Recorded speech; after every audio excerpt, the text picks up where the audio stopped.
சுதந்திர தின உரை தமிழில். அனைவருக்கும் இனிய காலை வணக்கம். மதிப்பிற்குரிய தலைமை ஆசிரியர் அவர்கள், ஆசிரியர்கள், பெற்றோர்கள் மற்றும் என் அன்பு நண்பர்களே, அனைவருக்கும் என் இனிய 80வது இந்திய சுதந்திர தின நல்வாழ்த்துகள்.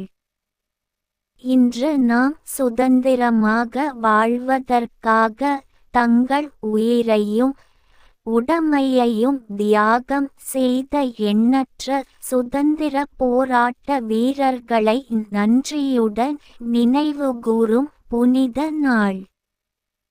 மகாத்மா காந்தி, நேதாஜி சுபாஷ் சந்திர போஸ், பகத்சிங், ஜவஹர்லால் நேரு, சர்தார் வல்லபாய் படேல், காமராஜர் மற்றும் பல தலைவர்களின் தியாகத்தால் 1947 ஆகஸ்ட் 15 அன்று இந்தியா பிரிட்டிஷ் ஆட்சியிலிருந்து சுதந்திரம் பெற்றது.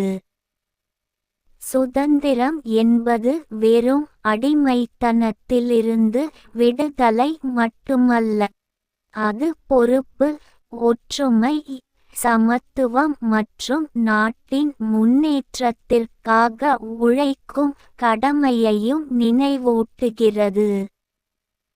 மாணவர்களாகிய நாம் ஒழுக்கம், நேர்மை, கடின உழைப்பு மற்றும் நாட்டுப்பற்று ஆகியவற்றை வளர்த்து கொள்ள வேண்டும். சுற்றுச்சூழலை பாதுகாப்போம், கல்வியை மதிப்போம், அனைவரிடமும் அன்புடனும் ஒற்றுமையுடனும் நடந்து இந்தியாவை மேலும் முன்னேற்றுவோம்.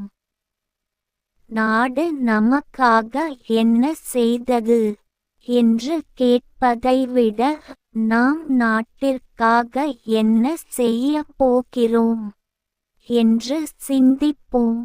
இறுதியாக, நம் தேசத்திற்காக தங்கள் உயிரை அர்ப்பணித்த அனைத்து தியாகிகளுக்கும் என் பணிவான வணக்கத்தை தெரிவித்துக் கொள்கிறேன்.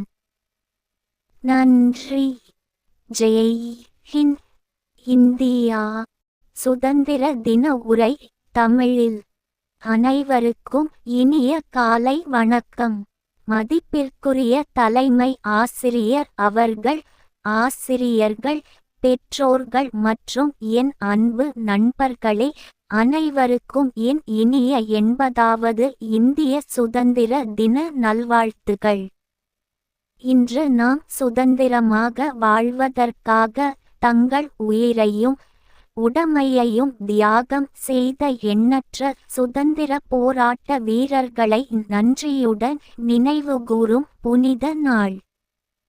மகாத்மா காந்தி, நேதாஜி சுபாஷ் சந்திர போஸ், பகத்சிங், ஜவஹர்லால் நேரு, சர்தார் வல்லபாய் படேல், காமராஜர் மற்றும் பல தலைவர்களின் தியாகத்தால் 1947 ஆகஸ்ட் 15 அன்று இந்தியா பிரிட்டிஷ் ஆட்சியிலிருந்து சுதந்திரம் பெற்றது.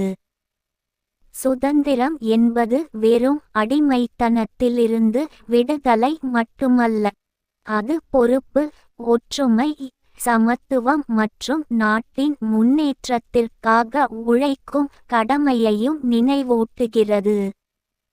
மாணவர்களாகிய நாம் ஒழுக்கம், நேர்மை, கடின உழைப்பு மற்றும் நாட்டுப்பற்று ஆகியவற்றை வளர்த்து கொள்ள வேண்டும்.